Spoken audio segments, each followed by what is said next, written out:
네, 이제 우리 하나님의 말씀 함께 찾으시겠습니다. 오늘은 출애굽기 40장 9절부터 16절까지 말씀입니다. 출애굽기 40장 9절부터 16절 우리 다 같이 합독하시겠습니다. 시작합니다. 또 관유를 가져다가 성막과 그 안에 있는 모든 것에 발라 그것과 그 모든 기구를 거룩하게 하라. 그것이 거룩하리라. 너는 또 번제단과 그 모든 기구에 발라 그 안을 거룩하게 하라. 그 제단이 지극히 거룩하리라. 너는 또 물두멍과 그 받침에 발라 거룩하게 하고 너는 또 아론과 그 아들들을 회막문으로 데려다가 물로 씻기고 아론에게 거룩한 옷을 입히고 그에게 기름을 부어 거룩하게 하여 그가 내게 제사장의 직분을 행하게 하라. 너는 또 그 아들들을 데려다가 그들에게 겉옷을 입히고 그 아버지에게 기름을 부음같이 그들에게도 부어서 그들이 내게 제사장의 직분을 행하게 하라. 그들이 기름 부음을 받았은즉 대대로 영원히 제사장이 되리라 하시매 모세가 그같이 행하되 곧 여호와께서 자기에게 명하신 대로 다 행하였더라. 아멘. 네, 우리 좌우로 한 번 더 축복하십시다. 잘 될 겁니다. 서로 이래 바라보시면서 하십시다. 잘 될 겁니다. 잘 되고 있습니다. 믿음으로 잘 되고 있습니다. 네, 감사합니다. 여러분, 우리가 병원에 가면 의사 선생님이 제일 먼저 우리에게 이렇게 묻습니다. 어디가 불편하셔서 오셨습니까? 그러면 여기도 아프고요, 저기도 아프고요, 여기가 불편하고요, 이렇게 이야기를 하죠. 그러면 그 이야기를 듣고서 이제 의사 선생님이 처방을 내리거나 아니면 뭐 주사를 놓거나 시술을 받거나 그렇게 합니다. 여러분, 우리가 신앙생활 하는 데 있어서도 마찬가지입니다. 여러분, 우리가 지금 드리고 있는 이 예배, 오늘 우리가 드리고 있는 이 예배, 여러분 정말 우리 인생에 있어서 정말 기억에 남을 만한 예배가 될 수도 있고 그렇지 않을 수도 있습니다. 여러분, 좌우로 한번 축복해 주십시다. 정말 마음을 담아서 인생의 예배가 되시기를 바랍니다. 여러분, 그런데 많은 경우 참 한번 우리의 삶을 반추해 보십시다. 여러분, 교회를 10년 동안 다니셨으면 주일이 52번이니까 1년에 52번이니까 10년 동안 다녔으면 한 번도 안 빠졌을 때 520번의 예배를 드립니다. 20년을 다녔으면 1000번이 넘는 예배를 드립니다. 40년을 신앙생활을 했으면 2000번이 넘는 예배를 드립니다.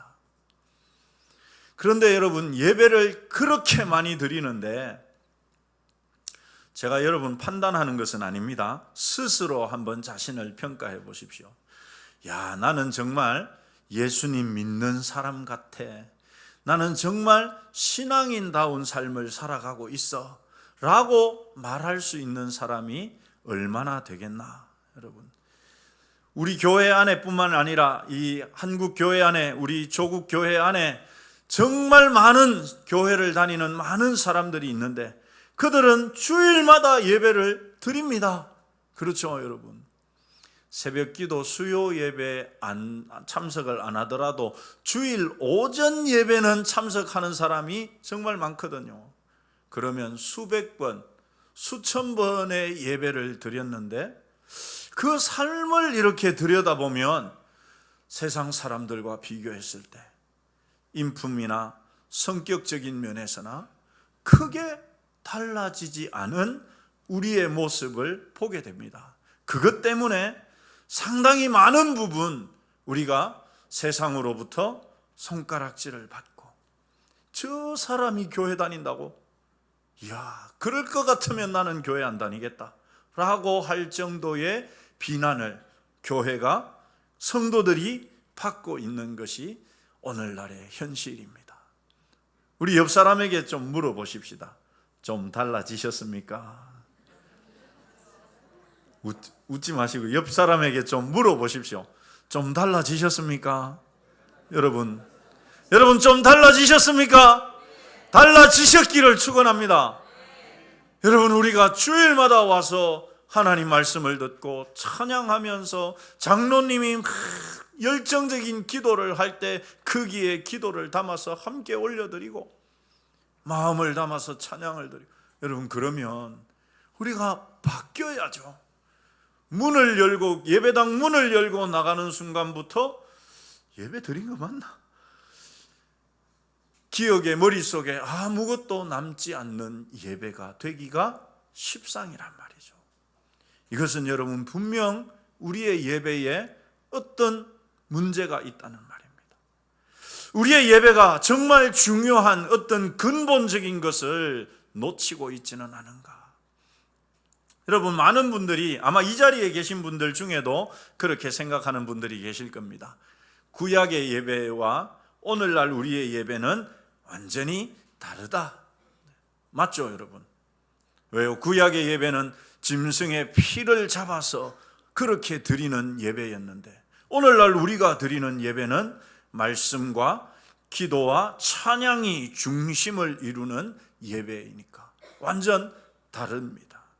그래서 여러분, 구약의 예배에 관해서 규정하고 있는 많은 성경들에 대해서 별로 관심이 없어요. 왜?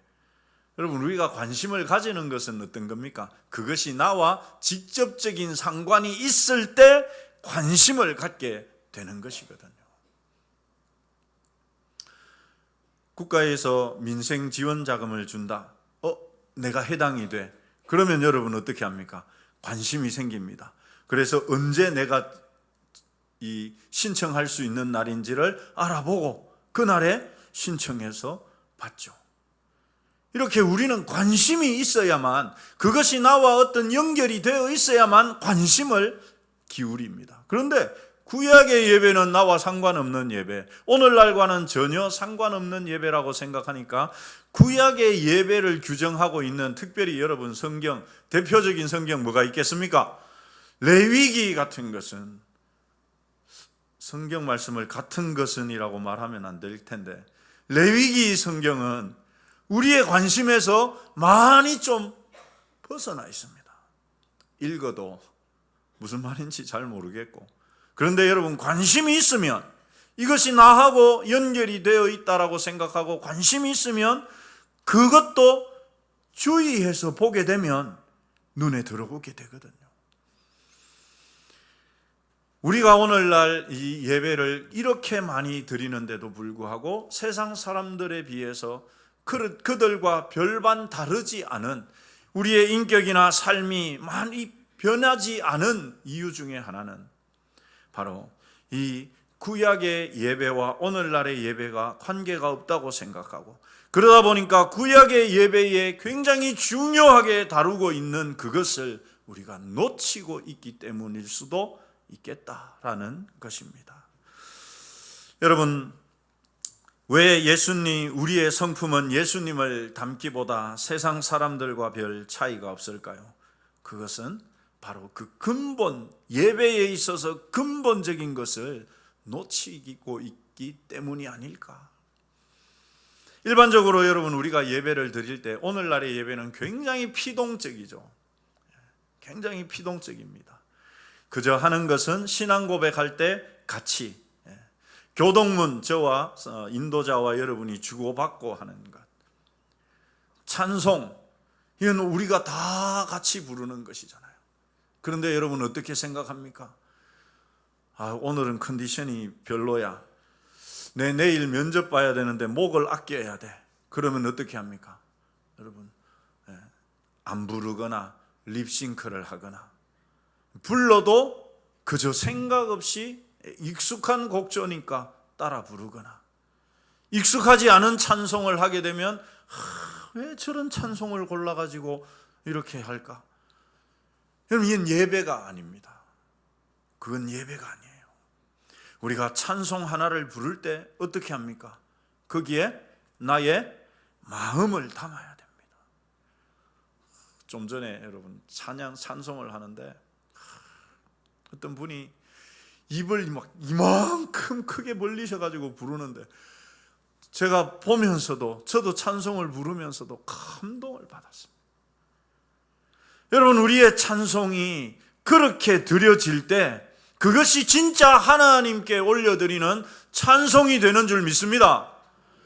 그저 생각 없이 의미 없이 가사가 그렇게 정말 귀한 진리와 은혜를 담고 있는데 그저 의미 없이 부르는 것은 여러분, 우리가 노래방에 가서 유행가를 부르는 것과 전혀 다르지 않습니다.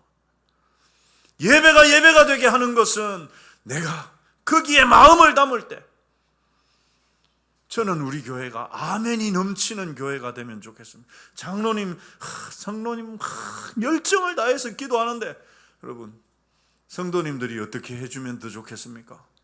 아멘! 그러면 여러분, 장로님 막 더 열심히 기도하지 않겠습니까?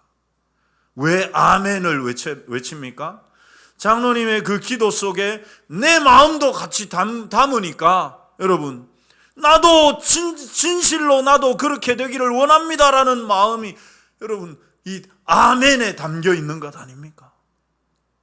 그러니까 장로님이 기도할 때 여기에 어린아이가 와서 기도를 하더라도 아멘 아멘 해줄 때 여러분, 나도 같이 기도하는 거예요. 그래야 예배를 드리고 나도 기도한 것이 되는 것입니다. 장로님은 기도하는데 어젯밤에 좀 피곤했어, 이 시간에 잠깐이라도 자자, 그래야 이 설교 때 안 좋으니까. 그렇게 하면 여러분, 이 아까운 시간을 그냥 놓쳐버리는 거예요. 우리가 말씀을 들을 때도 마찬가지죠. 여러분, 말씀을 들을 때도 저걸 목사님이 저걸 왜 이야기를 할까? 저건 누구 혼내려고 누구 들으라고 하는 것 아닐까? 이하면 벌써 여러분 은혜가 안 됩니다. 그래, 정말 성경을 기반으로 하는 말씀이니까 내가 잘 귀 기울여서 듣고 정말 그렇게 살아야 되겠다. 그러면 목사님 저렇게 말씀하셨는데 진짜 성경에도 그렇게 되어 있는가? 기록해놨다가 집에 가서 어떻게 합니까? 그 성경을 찾아보고 이 말이 이 뜻이구나, 그래서 목사님이 이렇게 말씀하셨는 거구나. 여러분, 데살로니가 성도들은 베레아에 있는 사람들보다 더 신사적이어서 어떻게 합니까? 들은 말씀이 그러한가 해서 날마다 성경을 상고한다라고 하지 않습니까? 그것이 여러분 말씀을 들으면서 우리가 예배를 드리는 우리의 모습, 올바른 모습이죠. 찬양에 마음을 담고 힘을 담고, 그러면 여러분 찬송 하나를 부르고 나도 힘이 납니다. 왜요? 그 가사를 통해서 들어오는 하나님의 은혜가 있기 때문에. 다른 분들은 은혜를 받아가는데 나는 그저 다른 생각하면서 의미 없이 흥얼거리는 것이 아니라는 사실이죠. 여러분, 이스라엘 백성들이 출애굽을 하고 3개월째 이 시내 광야에, 시내산이 있는 시내 광야에 도착해서 1년의 시간을 보냅니다. 그런데 그 1년의 시간이 이스라엘 백성들에게는 너무도 중요한 시간이 되는데 그 이유는 두 가지입니다. 첫째는 따라서 합시다. 율법을 받았기 때문이다. 그 이전에는 여러분, 이들이 노예로 살았어요. 출애굽 이전에 애굽에서 애굽 백성으로, 애굽의 노예로 바로 왕을 섬기면서 살았습니다. 그런데 이제는 너희들이 내 백성이니까 나의 법대로 살아라 하고 하나님이 헌법을 그들이 지켜야 할 법을 주신 겁니다.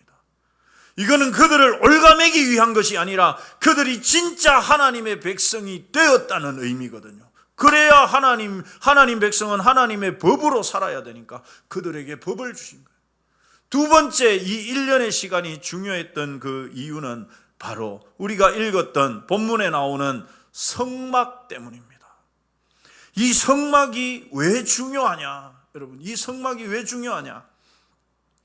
히브리서 8장 2절이 이렇게 알려주거든요. 우리 같이 읽어보십시다. 시작합니다. 성소와 참 장막에서 섬기는 이시라. 이 장막은 주께서 세우신 것이요 사람이 세운 것이 아니니라. 아멘. 여러분, 성막을 세우는데 하나님께서 모세를 통해서 성막을 세우라고 하거든요. 그런데 그 성막을 하나님께서 설계도를 모세에게 주셔가지고 모세가 사람들을 세워서 그 사람들이 성막을 건설합니다. 그런데 여러분, 말씀을 가만히 보면 이 성막을 누가 세웠다라고 말씀합니까? 누가 세웠습니까? 주께서, 하나님이 세웠다고 말하죠. 여러분, 하나님이 성막 쫙 만들어 가지고 이스라엘 백성들에게 주셨습니까? 아닙니다. 누가 만들었습니까? 모세가 사람들을 세워 가지고 성막을 만들어요. 바느질하는 사람, 천을 짜는 사람 다 모아가지고 불러가지고 이렇게 성막을 만들거든요. 그런데 여러분, 분명히 모세에 의해서, 아니 정확하게 말하자면 모세가 시킨 사람들에 의해서 세워진 그 성막을 누가 세웠다고 성경은 말합니까? 주께서 세웠어요. 하나님이 세웠다라고 말하죠. 여러분, 이 원리를 잘 기억하셔야 됩니다. 분명히 사람이 했어요.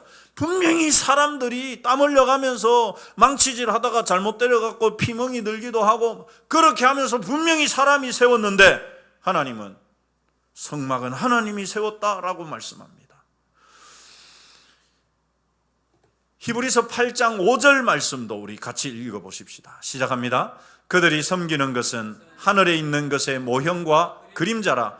모세가 장막을 지으려 할 때에 지시하심을 얻음과 같으니. 여러분, 여기에 보면 이 성막에 대해서 첫 번째로 그것은 하나님이 세운 것이다 라고 말하고요, 두 번째로 5절에서 우리가 알 수 있는 것은 이 성막이라는 것이 원형과 모형이 있다라고 말합니다. 원형이 있는데 모형도 있다라고 말합니다. 땅에 만든 것이, 여러분, 땅에 모세를 통해서 만든 것이 원형일까요? 모형일까요? 그건 모형입니다. 원형은 그러면 어디에 있을까요? 성막의 원형은 어디 있을까요? 하늘에, 하나님이 계신 곳에 원래 성막이 있습니다. 그것이 원형이고 모형을 하나님이 만들라라고 말씀을 하셨습니다. 여러분, 그러면 이렇게 원형이 있는데, 분명 하나님이 계신 그 하늘에 원형이 있는데 하나님께서 땅에다가, 여러분, 원형이 좋습니까? 모형이 좋습니까? 원형이 좋습니까? 모형이 좋습니까? 원형이 좋잖아요. 원형이 있어요. 그런데 하나님은 그 원형보다 좋지 않은 모형을 왜 땅에다가 만들라고 하셨느냐 하는 것이죠. 그 이유가 무엇이냐? 여러분, 그 이유를 출애굽기 25장 8절 9절이 알려줍니다. 우리 같이 읽어보시겠습니다. 시작합니다. 내가 그들 중에 거할 성소를 그들이 나를 위하여 짓되 무릇 내가 내게 보이는 모양대로 장막을 짓고 기구들도 그 모양을 따라 지을지니라. 아멘. 여러분, 원형이 있는데도 불구하고 땅에다가 모형을 만들라고 하신 이유가 무엇입니까? 이유가 무엇입니까? 그렇죠. 내가 누군데요? 하나님께서 그들 중에 거할 장소로 모형을 지으라고 하신 거예요. 그것이 여러분 성막입니다. 그것이, 이 성막이 솔로몬 때 성전으로 지어지는 거죠. 자, 그러면 여러분, 땅에 하나님께서 분명 하늘에 이미 원형이 있는데, 하나님이 계신 곳에 원형 성소가 있는데, 성막이 있는데 땅에다가 그보다 못한 모형을 지으라고 하신 이유는 무엇입니까? 하나님이 이스라엘 백성들과 어떻게 하려고 함께 계시려고, 함께 사시기 위해서 이 성막을 짓게 하신 겁니다. 그렇습니다, 여러분. 하나님께서 이스라엘 백성과 함께 하시기 위해서, 함께 사시기 위해서 하나님이 성막을 만들게 하신 것입니다. 그런데 하나님이 이스라엘 백성과 함께 살려고 하니까 문제가 있습니다. 어떤 문제가 있을까요? 인간이 죄를 지은 죄인이란 말이죠. 거룩하신 하나님은 인간과 함께, 이 죄를 지은 인간과 함께 거하시기가 불가능해요. 인간 다 죽습니다. 그렇기 때문에 여러분, 이 죄 문제를 먼저 해결해야 되죠. 그래서 한 것이 무엇입니까? 짐승을 잡아서, 가축을 잡아서 그 피를, 내가 죽어야 되지만 이 짐승이 대신, 가축이 대신 죽음으로써 하나님께서 내 죄를 눈감아 주시는, 덮어 주시는 것입니다. 이것이 성막에서 드려졌던 예배입니다. 그런데 여러분, 우리가 방금 성막을 하나님이 지으신 이유를 보았습니다. 하나님이 이 땅에 모형 성막을 지으신 이유가 무엇이라고요? 하나님이 이스라엘 백성과 함께 살기 위함입니다. 자, 그러면 제가 여기서 질문을 드려보겠습니다. 구약의 여러분, 성막의 예배의 궁극적인 목적은 죄를 씻고 용서받기 위함입니까? 아니면 하나님과 함께 살기 위함입니까? 그렇죠. 말씀을 준비하면서 여기에서 다른 대답이 나올까봐 너무 걱정을 했는데 여러분 잘 따라오셨습니다. 하나님께서 성막의 예배를 주신 이유는, 제시하신 궁극적인 이유는 하나님이 우리와 함께 사시기 위함입니다. 그 말은 우리가 하나님과 함께 하기 위해서, 함께 교제하고 함께 살기 위함입니다. 그러기 위한 과정이 뭐였습니까? 번제, 화제, 소제, 속제제, 화목제, 이런 동물로 제사 드리는 것은요, 하나님과 함께 살기 위해 거쳐야 하는 과정이었다는 말입니다. 이해가 되시죠? 여러분, 이런 것에 비유할 수 있습니다. 우리가 식사하기 전에 손을 씻습니다. 그죠? 손을 씻고 손을 씻고 밥을 먹지 않습니까? 그런데 여러분, 어느 누구도 손을 씻는 것을 가지고 식사라고 말하는 사람 있습니까? 없습니까? 아무도 없습니다. 왜요? 손을 씻는 것은 뭐 하기 위함입니까?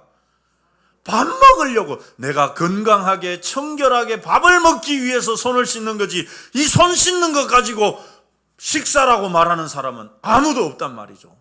그러면 구약에서 드려졌던 이 피 흘림의 피의 예배, 그것은 여러분, 그것 자체가 목적이 아니라 뭐가 목적입니까? 내가 하나님과 교제하는 것이 목적이에요. 그 하나님께 나아가서 그 하나님과 함께 거하고 그 하나님과 함께 살기 위함이 궁극적인 목적이라는 말입니다. 그런데 여러분, 구약 시대에는 대제사장도 이것이 1년에 한 번밖에는 허용되지 않았습니다. 대속죄일 날 온 백성의 죄를 다 용서하기 위해서 피를 받아서 지성소에까지 들어갈 수 있는 그 유일한 날, 1년에 딱 한 번, 대제사장도. 여러분, 이것이 성막의 구조를 보면 알 수가 있는데, 여기 안에를 우리가 성막이라고 부릅니다. 구약의 성막의 구조를 보자면, 저 바깥에 주차장 있죠, 주차장. 저기를 따라서 하십시다. 성막들이라고 불렀습니다. 저기 성막들에 번제단이 있고, 거기에서 짐승을 잡아가지고 예배자가 자기 가져온 제물을 다 잡아가지고 각을 떠가지고 물로 씻어서 제사장에게 가져가면 제사장이 번제단에 가지고 가서 거기에다가 불을 다 태우는 거예요. 그리고는 너의 죄는 용서되었습니다, 하나님이 너를 축복하기를 원합니다 하면 돌아갑니다. 여기 안에 정작 여러분 들어와야 할 지성소, 성소 안에는 들어올 수가 없었어요. 여기까지는 제사장만 들어올 수 있었습니다. 그것도 1년에 단 한 번. 그런데 여러분, 우리의 예배가 얼마나 놀라운 예배이냐? 우리는 그 구약의 이스라엘 백성들은 구경도 하지 못했던 그 하나님이 임재하고 계시는 그 지성소에까지 들어가서 그 하나님을 찬양하고 그 하나님께 기도하고 그 하나님의 말씀을 듣고 하나님과 교제를 나누는 예배를 지금 드리고 있다는 말입니다. 이것이 여러분 어떻게 가능해졌습니까? 예수님을 통해서 가능해졌죠. 예수님이 이렇게 하셨으니까. 같이 읽어볼까요? 시작합니다. 그러므로 형제들아, 우리가 예수의 피를 힘입어 성소에 들어갈 담력을 얻었나니, 구약의 백성들은 아무리 짐승의 피를 흘리면서 예배를 드려도 성소 안에까지 들어올 수가 없었습니다. 그런데 우리 예수님으로 인해서 우리는 성소뿐만이 아니라 그 성소를 지나 예수님이 자기 몸을 십자가에서 찢으실 때 성소와 지성소를 구분했던 휘장이 찢어지면서 이제는 누구든지 예수 그리스도의 이름으로 지성소에까지 들어갈 수 있게 되었습니다. 여러분, 지성소에까지 들어간다는 의미가 무엇입니까? 우리가 하나님과 만난다는 말이에요. 그 하나님과 교제한다는 말입니다. 그 하나님과 함께 산다는 말이에요. 여러분, 그렇다는 말은 예배가 곧 뭐라는 말입니까? 예배가 곧 뭐라는 말입니까? 우리의 삶이에요, 삶. 예배라는 것 자체가 하나님과 함께 사는 것인데, 그러니 여러분, 그리스도인의 예배와 삶은 분리되어 있는 것이 아니라 같은 것. 삶이 예배이고 예배가 삶이고, 그래서 여러분, 삶이 예배고 예배가 삶이라는 말이 거기에서 나온 것입니다. 여러분, 우리가 읽은 본문에서도 그 의미를 찾아볼 수가 있습니다. 본문에는 정말 아무것도 아닌 평범한 것들이, 지극히 평범한 것들이 어떻게 거룩한 성물이 되는지를 보여주는 말씀입니다. 우리 9절 말씀 같이 읽어보시죠. 시작합니다. 또 관유를 가져다가 성막과 그 안에 있는 모든 것에 발라 그것과 그 모든 기구를 거룩하게 하라. 그것이 거룩하리라. 여러분, 당시 성막 안에는 떡상도 있었고 등잔도 있었고 온갖 그릇들도 있었습니다. 그것들이 여러분, 집에서 사용하는 일반 그릇들과 다릅니까? 똑같습니까? 똑같습니다. 똑같아요. 여러분, 이 강단을 예를 드십시다. 이 강단 똑같이 만들어 가지고 저기 국회의원 연설하는 곳에 이 강단으로 놓으면 여러분 똑같아요. 그거랑 이거랑. 그렇죠? 여러분들 앉아 있는 의자, 이 교회에만 있는 게 아니거든요. 강당 같은 데도 가면 이와 비슷한 의자들 많이 있습니다. 그런데 이것이 구별되어서 여기에 있을 때는 우리는 그것을 다르게 봅니다. 어떻게 다르게 봅니까? 이런 것들을 가리켜서 성물이라고 하죠. 거룩한 물건이라고 부릅니다. 그런데 여러분, 지금 이 9절 말씀을 보면 그 평범한 똑같은 바깥에서 사용하는 것과 똑같은 것인데, 이 악기를 예를 들면 쉽겠네. 여러분, 나이트 클럽 같은 데 가면 저런 악기들 있잖아요. 그것과 이게 다릅니까? 똑같습니다. 그런데 이것은 우리가 성물이라고 불러요. 왜 그렇습니까? 교회 안에 누군가의 헌금과 헌물로 바쳐졌기 때문에, 하나님께 드려졌기 때문에 그것을 귀하게 여겨서 우리가 성물이라고 부르는 것입니다. 똑같은데 여러분, 어떻게 하니까 그게 거룩해집니까? 관유를 가져다가, 여러분, 관유라는 것은 하나님께서 말씀하신 특별한 기름을 말해요. 그런데 그 기름을 하나님께서 어떤 만들어 주신 게 아니라 사람이 만듭니다. 그 관유를 발라, 이렇게 여기도 바르고, 그러면 이것이 어떻게 된다고요? 어떻게 된다고요? 거룩하게 됩니다. 자, 그러면 여러분, 여기에 관유를 발랐다 칩시다. 제사장이 와서 기름 관유를 발랐습니다. 그러면 이 성질이, 아니면 이 형태가 화학적으로나 물리적으로나 바뀝니까? 그대로입니까? 그대로입니다. 달라지는 것 아무것도 없습니다. 그러나 하나님은 이것을 어떻게 부르신다고요? 거룩한 물건이라고 여기십니다. 그리고 성도들에게도, 일반 백성들에게도 그렇게 여기게 만듭니다. 이것은요, 다 똑같아요. 제사장을 세울 때도 마찬가지입니다.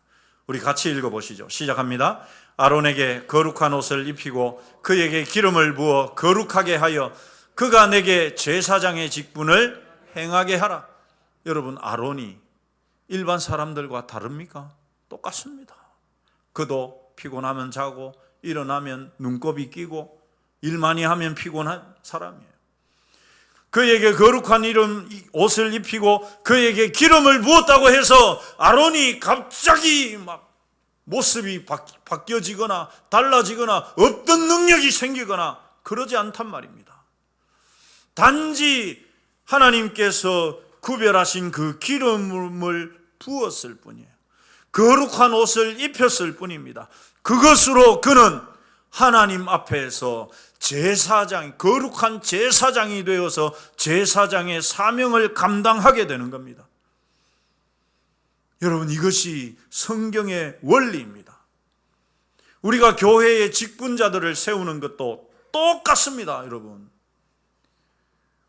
우리가 투표해가지고 우리가 장로를 세우고 권사를 세우고 안수집사를 세우다 보니까 사람한테 내가 그래서 그만 시험에 들기도 하고 그렇게 되잖아요. 구약시대에도 마찬가지예요, 여러분. 그래서 이 모세의 조카 사촌이 모세에게 반역을 일으키기도 했던 거예요. 지와 나와 다를 바가 뭔데? 이러면서. 여러분, 교회에서 직분을 세우는 것도 똑같습니다. 장로와 안수집사는 안수를 해서 세우죠.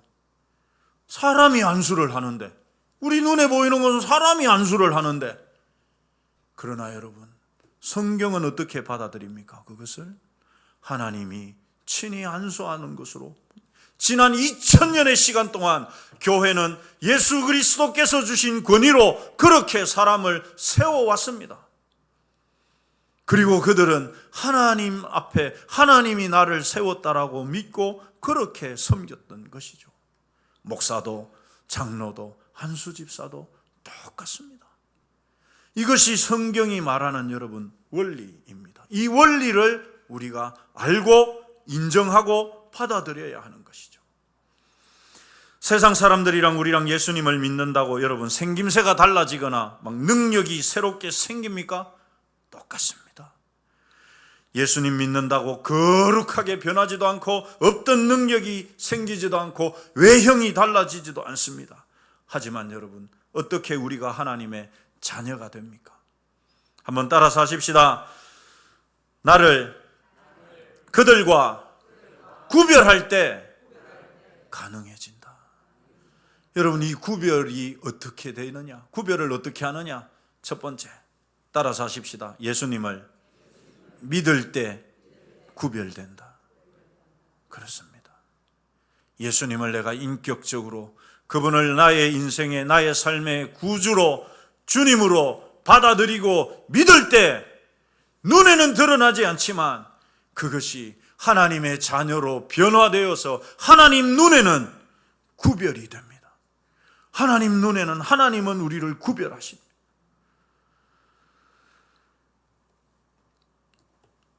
예수님을 믿으면 그분의 피가 마치 제물이 피를 흘려서 죄와 더러움을 씻었던 것처럼 우리가 깨끗하게 되고 거룩한 대제사장같이 지성소에 들어갈 수 있게 됩니다. 그로 인해서 여러분, 우리는 하나님과 교제를 나눌 수 있는 자격을 부여받고 그렇게 하나님과 교제를 나눌 수 있는 예배자가 되는 것입니다. 그리고 그렇게 드려지는 예배는 다시 우리를 구별되게 만들죠. 어떻게 구별되게 만듭니까?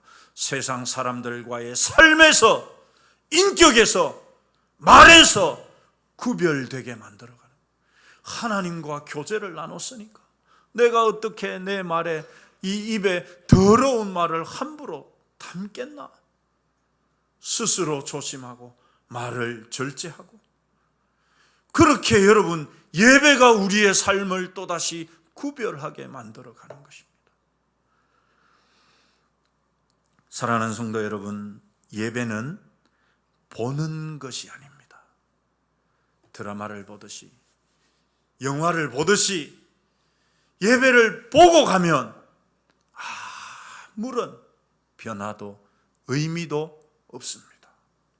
한번 따라서 하십시다. 예배는 드리는 것입니다. 여러분, 뭘 드리는 걸까요? 헌금을 드립니다. 이러면 따라서 하십시다. 나를 드리는 것이다. 여러분, 예배에 나올 때마다 나를 드릴 준비를 하고 오셔야 돼요. 오늘은 내가 집중해서 예배드려야지. 그래서 내가 좀 조는 습관이 있다. 그러면 옆 사람에게 부탁해. 여러분, 이따가 내가 졸잖아. 볼펜으로 확 찍어뿌라. 알았지? 왜요, 여러분? 나를 드려야 되는 시간이니까.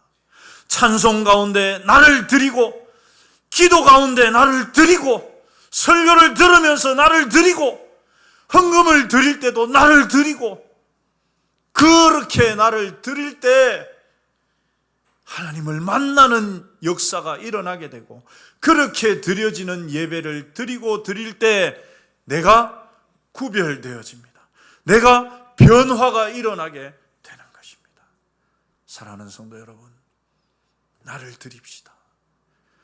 우리의 예배가, 우리 남일교회의 예배가 우리 자신을 하나님께 드리는 예배가 되어서 하나님과 교제하고 우리 하나님을 기쁘시게 하고, 그렇게 드린 예배를 통해서 우리가 세상과 구별되어져 가는 그런 힘 있는 예배, 능력 있는 예배, 은혜가 있는 예배 되시기를 주님의 이름으로 축원합니다.